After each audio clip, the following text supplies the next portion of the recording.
I don't have a job. Nobody's giving me work anymore. My movies aren't working. And I've come to ask you to please give me a film to work in. And I left my education because my father was going through this really rough time financially.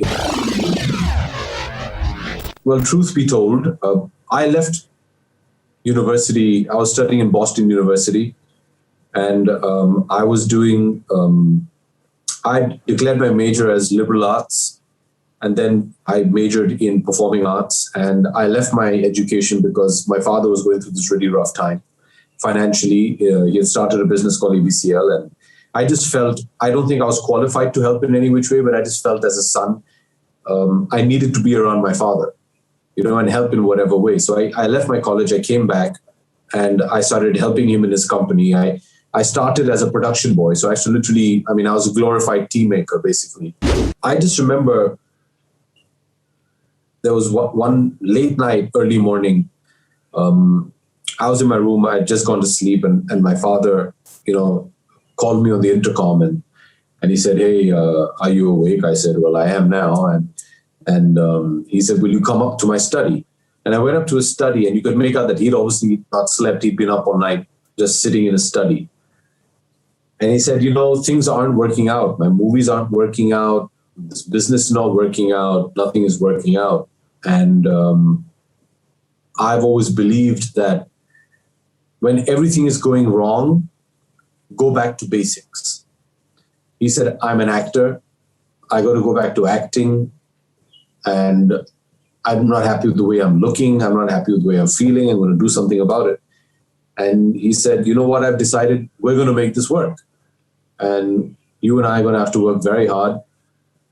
I hate to say this to you because you're going to be making your foray into the films, but we're going to fight and let's make this happen." And that's the kind of relationship my father and I share. We're best friends. And I said, okay. I went back to bed. He had a shower and left for the gym at like 5:30 in the morning.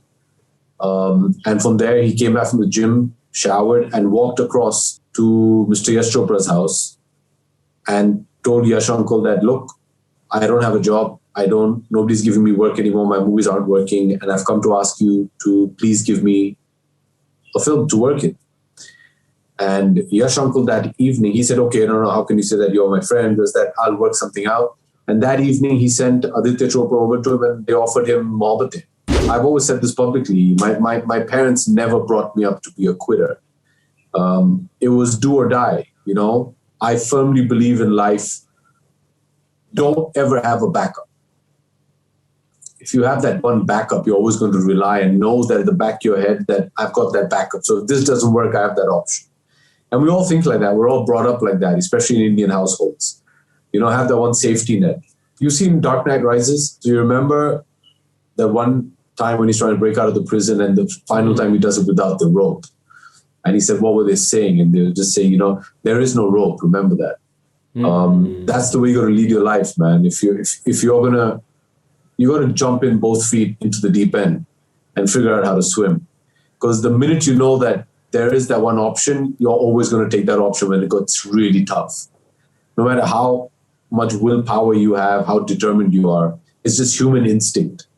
When you don't have that safety net, you're just going to have to make it work. And that's the way I've always approached my work. I've never given up, despite any roadblocks or obstacles or setbacks. And that's it, man. Like Rocky says, it's not about how hard you hit, it's about how hard you can get hit and keep moving forward. That's how winning is done.